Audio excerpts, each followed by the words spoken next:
मित्रों नमस्कार। आप देखना प्रारंभ कर चुके हैं हमारा विशेष कार्यक्रम रण संग्राम।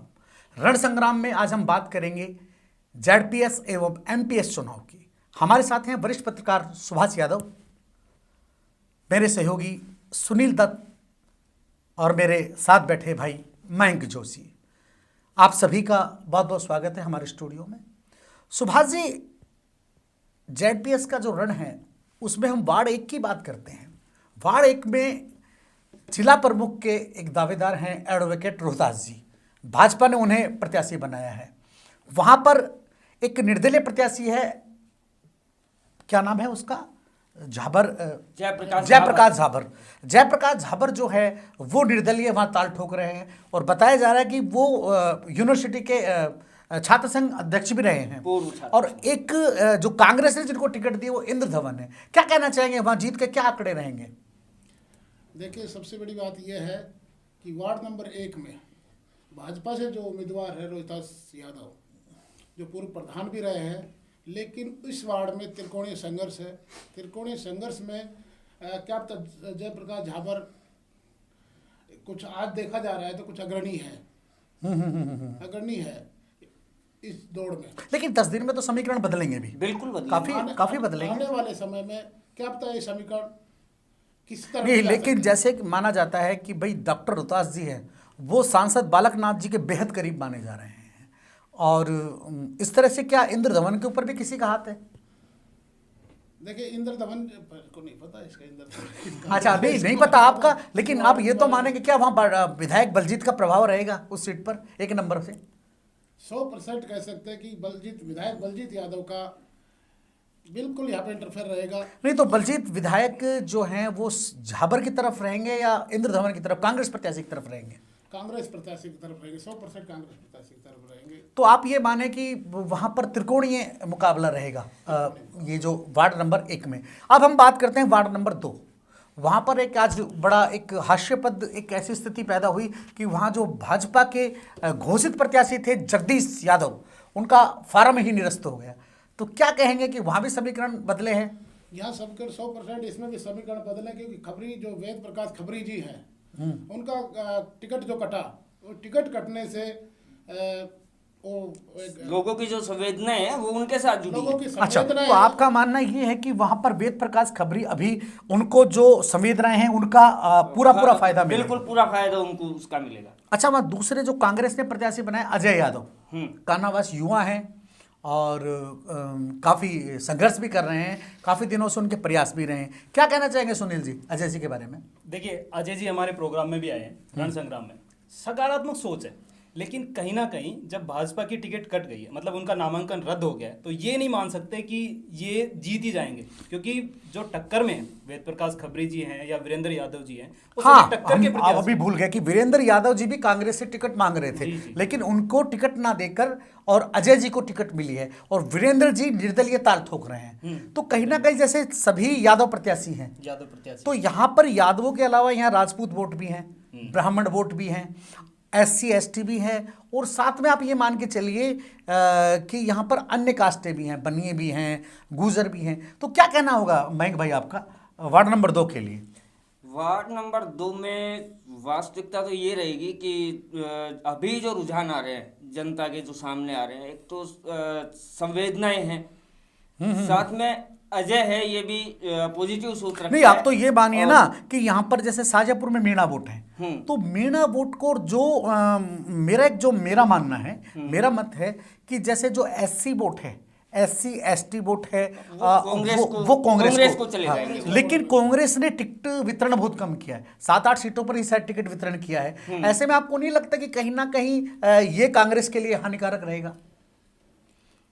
ये 100% ये बात है, कुछ बदलाव इसमें जरूर होंगे।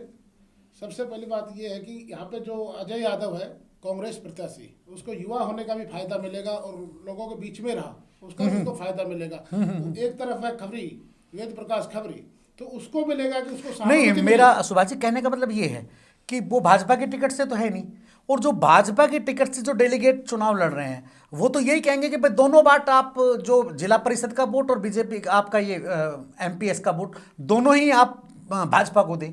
तो ऐसे में वो तो निर्दलीय हैं। रहे कांग्रेस प्रत्याशियों की बात, तो कांग्रेस प्रत्याशी ये कहेंगे कि भाई दोनों वोट आप कांग्रेस प्रत्याशी को दें। तो ऐसे में क्या लग रहा है आपको, क्या हो सकता है?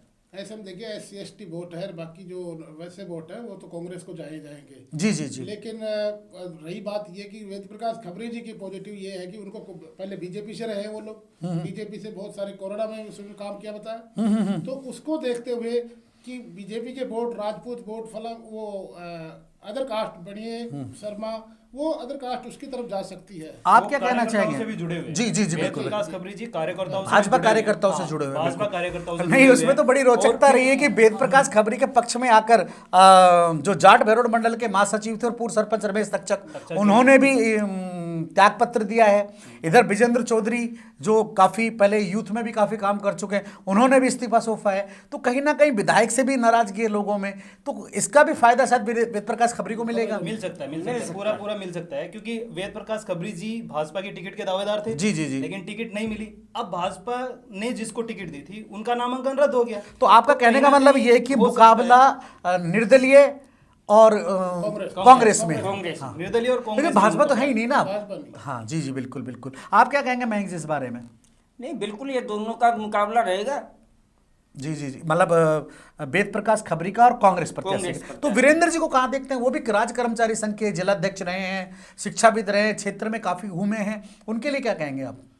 देखिए वीरेंद्र जी का ऐसा कुछ नहीं है, वो नहीं तो लोगों से जुड़ाव है उनका, जी जी जी। लोगों से बिल्कुल उनका जुड़ाव नहीं है। असली टक्कर जो है दो में कांग्रेस पार्टी और निर्दलीय आमने सामने की टक्कर रहेगी। आमने सामने। अगर जगदीश जी होते तो त्रिकोणीय मुकाबला होता। त्रिकोणीय संघर्ष अब वो हो जाता है। त्रिकोणीय संघर्ष खत्म होके आमने सामने की टक्कर। टक्कर होगी। मेन और- बात ये भी है ना कि यादव समाज के जो वोट हैं जी, अब जी, वो जी। कहीं ना कहीं बट गए हैं। जी जी जी।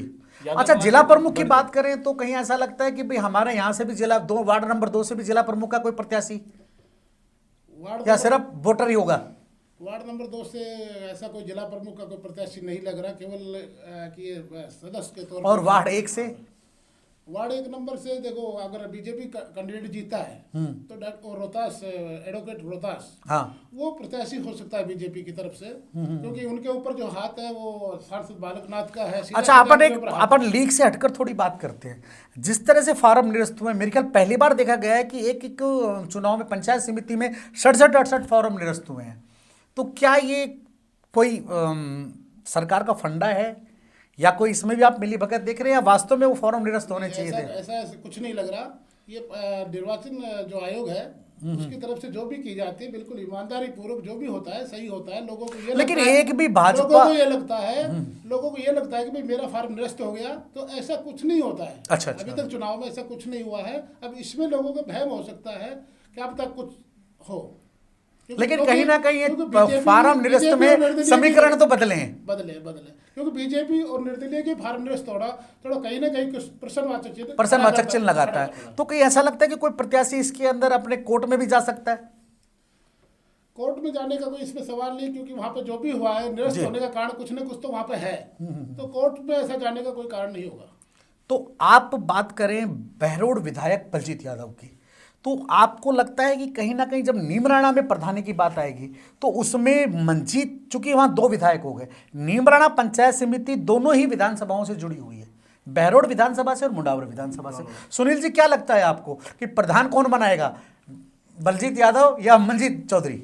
देखिए, प्रधान तो कोई भी बनाए, लेकिन जहां तक लगता, अभी जो चीजें देख रहे हैं उस हिसाब से लगता है कि बलजीत यादव जी का पूरा मतलब हाँ, हमारे शाजापुर में भी तो रहेगा। शाजापुर में जो टिकट आई है वो भी बलजीत जी की मेहरबानी से आई है। और सासेडी से जो संदीप शर्मा है, जो कांग्रेस का 12 नंबर से चिन्ह लेकर आए हैं, उन पर भी मेहरबानी बलजीत यादव की रही है। बिल्कुल, तो इसमें उनका रहेगा। दोनों ही जो पंचायत समिति उनमें प्रधान विधायक बलजीत यादव ही बनाएंगे, मैं आपको बता रहा हूँ। जैसे बहरोड में और नीमराणा दोनों में। दोनों में टिकट बंटवारे से पहले कांग्रेस लेकिन टिकट तो 7 ही बांटी है कांग्रेस ने 19 वार्डों में से से। पहले मीटिंग हुआ, कांग्रेस का एक बहुत बड़ा मीटिंग हुआ।